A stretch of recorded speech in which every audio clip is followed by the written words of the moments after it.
Halo guys, sekarang ketemu lagi sama Bias Paris di episode Disciples Media, entah yang keberapa ya. Karena kita Disciples Media udah almost 4 years. Kali ini kita, aku sih secara khusus mau sharing-sharing gimana sih kita tahu bahwa si doi, entah cewek kalian, cowok kalian, itu adalah pasangan yang baik atau calon pasangan yang baik.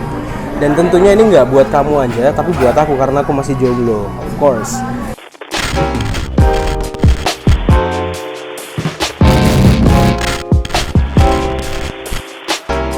Oke, jadi yang aku mau share seperti aku bilang tadi, ini adalah contoh aja dan disclaimer ya.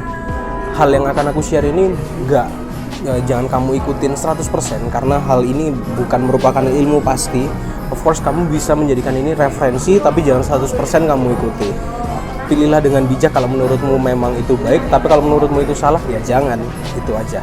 Oke, yang pertama yang kamu harus tahu bahwa dia pasangan yang baik atau calon pasangan yang baik adalah kamu bisa jadi diri sendiri. Nah, ini penting nih, jadi diri sendiri.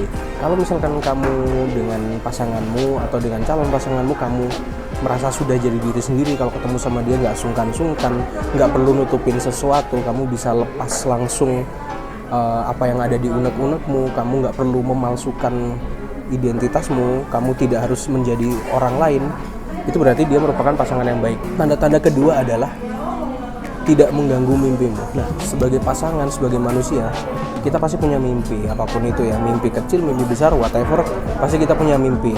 Of course, mimpi ini pasti ada orang-orang di sekitar yang bakal mendukung.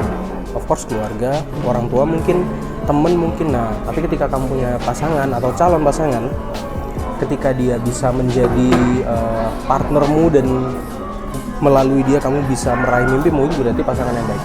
Tapi sebaliknya, kalau setelah kamu pacaran sama dia atau kamu masih PDKT sama dia tapi dia malah ngerusak mimpimu, aku mau kerja ini, jangan, kamu jangan kerja itu, aku mau pengen kerja ini, jangan, kamu jangan kerja itu. Nah, itu menurutku itu bukan pasangan yang baik, karena harusnya pasangan yang baik itu saling mendukung satu sama lain, bukannya malah saling menghalangi satu sama lain. Nah, menghalangi itu mungkin ada ya kalau memang kamu akan terjerumus ke sesuatu yang salah. Nah, tapi kalau misalkan dia menghalangi mimpimu, berarti ada yang salah dengan calonmu ini gitu. Yang ketiga, kamu bisa menjadi pribadi yang lebih baik. Nah, ada pepatah yang bilang kayak gini, aku baca ya. Kebiasaan buruk akan merusak kebiasaan yang baik. Kalau misalkan kalian waktu kecil, kalian udah kenal nggak sih yang namanya narkoba, miras, rokok? Of course kita nggak kenal ya, tapi ketika kita tumbuh dewasa, lama-lama kita mengenal hal-hal yang negatif itu.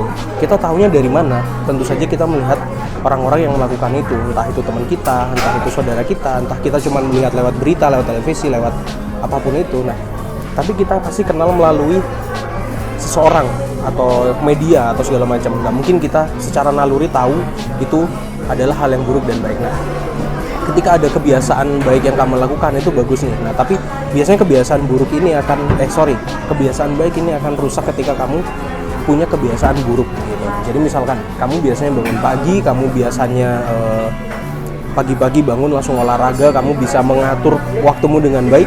Ini akan rusak ketika kamu punya kebiasaan buruk. Kamu nonton maraton film sampai malam, sampai subuh, akhirnya kamu nggak bisa bangun pagi. Nah, ini adalah contoh kecil aja. Nah, sama ketika kamu punya pasangan, ketika pasanganmu memberikan vibes yang positif, kamu harusnya bisa jadi orang yang makin positif. Tapi kalau misalkan kamu punya pasangan atau calon pasangan yang memberikan dampak negatif, berarti perlu tanda tanya nih, dia pasangan yang baik apa enggak? Silakan jawab sendiri tentunya. Nah, kalau aku ketika punya pasangan yang malah menjadikan kita menjadi pribadi yang kurang baik, berarti dia bukan pasangan yang baik buat aku secara pribadi. Terserah buat kamu.